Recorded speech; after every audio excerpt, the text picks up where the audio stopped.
What do you think happens to our consciousness when we die? Does it vanish with the brain, or does it go somewhere else? What if I told you that science is starting to show that your memories, your personality, maybe even your soul, might not live only in the brain? There are real medical cases, backed by hard data, suggesting that consciousness might show up in donated organs and even keep going when the brain has completely shut down. Now, if true, this changes pretty much everything we thought we knew about who and what we are. So where is consciousness and where does it go? Let's dive in.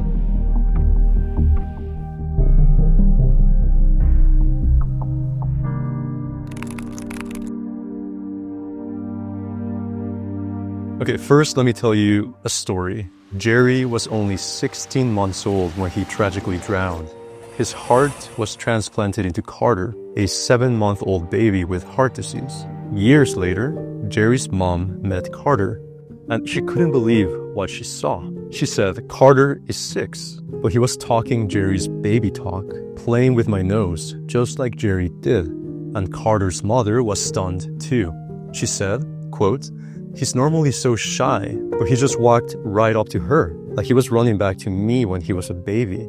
Then he whispered to Jerry's mom, "It's okay, Mama." And I broke down. He called her Mother. And it didn't stop there. One day in church, Carter noticed Jerry's dad across the room, and they had never met before. Even though he was with a group of people, Carter ran up to him directly, climbed into his lap, and said, "Daddy." How could he have known? Can an organ like the heart maybe carry memories, personality traits, and perhaps even a part of someone's soul? Paul Pearsall, a clinical neuropsychologist, and his colleagues first documented Jerry and Carter's case. They studied over 74 organ transplants across a decade, and again, they found stories like this. Organ recipients took on traits of their donors, their likes, their dislikes, and even their quirks. To give you another example, there's a wild story about Danielle, an 18-year-old who, after she had a heart transplant, suddenly had this overwhelming urge to play the guitar, the exact instrument her donor loved to play. And even more eerie, the donor's father reported how, after his son's death, he found poetry and music in his room. And the father noted, quote, "One of them has left us shaken emotionally and spiritually." It spoke of his seeing his own sudden death. He was a musician too, and we found a song he titled, "Danny, My Heart Is Yours." The words are about how my son felt he was destined to die and give his heart to someone. Who would have known that just a couple of years later, his heart really would be in Danielle? A coincidence, maybe. And then there's a case of Claire Sylvia. She was a health nut and a dancer. After her organ transplant, she couldn't stop craving chicken nuggets.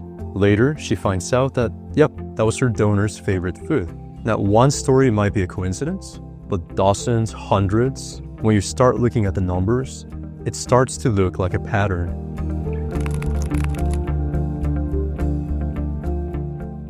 A 2024 study found something pretty incredible. While many organ recipients report changes, heart transplant recipients were nearly twice as likely to experience 4 or more major personality shifts.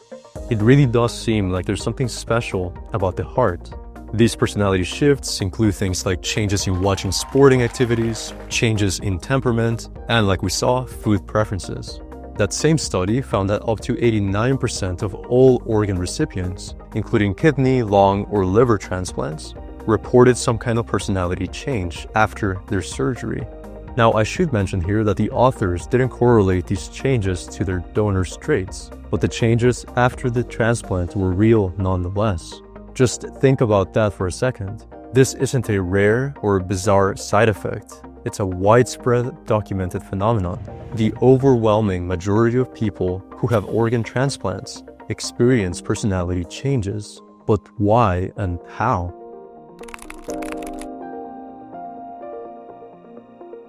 So how in the world could someone's organ change your personality? Well, some say it's only a phenomenon caused by immunosuppressants, pain medication, or maybe even confirmation bias, a sort of self-fulfilling prophecy. Maybe. Others think there may be other explanations. Dr. Michael Leister from the University of Colorado School of Medicine has a theory. It's called cellular memory. The idea is that your memories and traits aren't only in your brain. They might be distributed throughout your entire body, stored in the very cells of your organs. He outlines 6 possible ways memories could be stored in cells: through DNA, RNA, epigenetics, proteins, heart nerves, and even electromagnetic energy. And here's the fascinating part. The heart has its own mini nervous system, often called the heart brain. It uses the same neurotransmitters as the brain. It learns and it adapts. And remember that according to the data, heart transplants show the highest likelihood of personality changes. And even traditional Chinese medicine, going back thousands of years, says that the heart governs the mind and the spirit. So maybe the idea that the heart carries pieces of consciousness isn't too far-fetched. Okay, so if you think storing memories in a heart is mind-blowing, just hold on, because let's see how far this can go. What happens when both the heart and the brain stop working altogether? Can consciousness still exist? This is where we meet Pam Reynolds. She had a giant brain aneurysm. To save her, doctors put her into something called hypothermic cardiac arrest, which is basically a fancy way of saying that they cooled her body down to 60 degrees, they drained all the blood from her brain, and then forcibly stopped her heart. It sounds gnarly because it is. It's also called a controlled state of death. Now, I want to be really clear about what that means. Her heart was not beating. There was no heartbeat. Her EEG was totally flat. No brainwaves. Even her brainstem, the most primitive part of the brain, showed 0 activity. By every medical definition, she was completely unconscious. But she wasn't. She later said she actually felt herself float out of the body. In her own words, it felt like she was sitting on the surgeon's shoulder, watching the entire operation happen right below her. Now, here is where things get even more weirdly specific. She described the unique shape of the bone saw they used on her skull. She also repeated word for word casual conversations between the doctors and the nurses. She even knew that they were playing the song Hotel California in the operating room. The thing is, she had earplugs to guarantee her brain couldn't process sound. And you might be thinking that, oh yeah, sure, she can just say these things. And you're right. As the medical report states, quote, "We should be cautious, nevertheless, of accepting this explanation unless the claim of extrasensory perception can be independently corroborated and verified." The unique thing with her case is that it was verified. The medical staff promptly confirmed every detail she reported.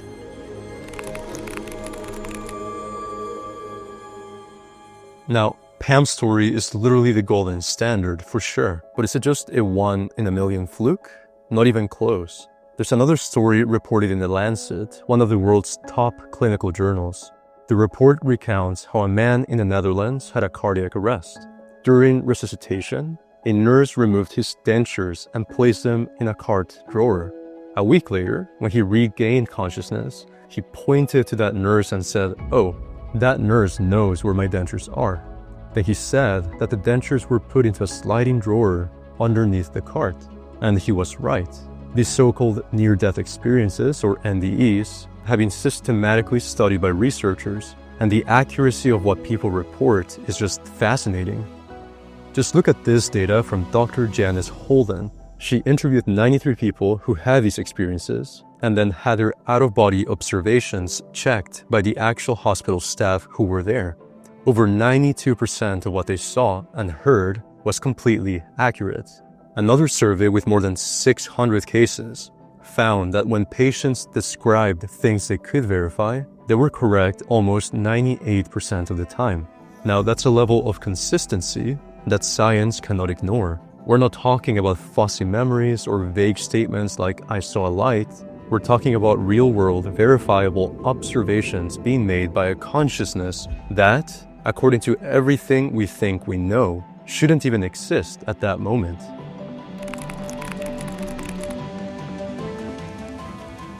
So what does it all mean? Let's put it all together. We have transplant patients inheriting their donors' habits, near-death patients seeing and hearing things they shouldn't. It all points to the idea that maybe the brain doesn't generate consciousness. Maybe it's more like a radio, tuning into something that's already there. Scientists call this a non-local view of mind. In this model, consciousness might be like a fundamental part of the universe, like gravity. And I spoke with a physiologist, Dr. Peter Whaling, and he told me this metaphor. Consciousness might be like a rainbow. It's undeniably real. You can see it. It follows rules, but you can't exactly hold it in your hand. It's something that emerges from a much deeper reality. And all of this brings us right to the ultimate question we should ask. If our memories can live inside a heart, if our awareness can continue without a functioning brain, then what are we really? The data seems to suggest we are so much more than just biological machines. And if consciousness doesn't go to the grave, maybe we are, in some sense, eternal? Now, I want to hear from you. Have you, or has anyone you know, ever had an experience that science just can't explain? Let us know. Share your story in the comments below. And if you want to keep exploring questions this big, hit subscribe. Thanks for tuning in, and see you next time.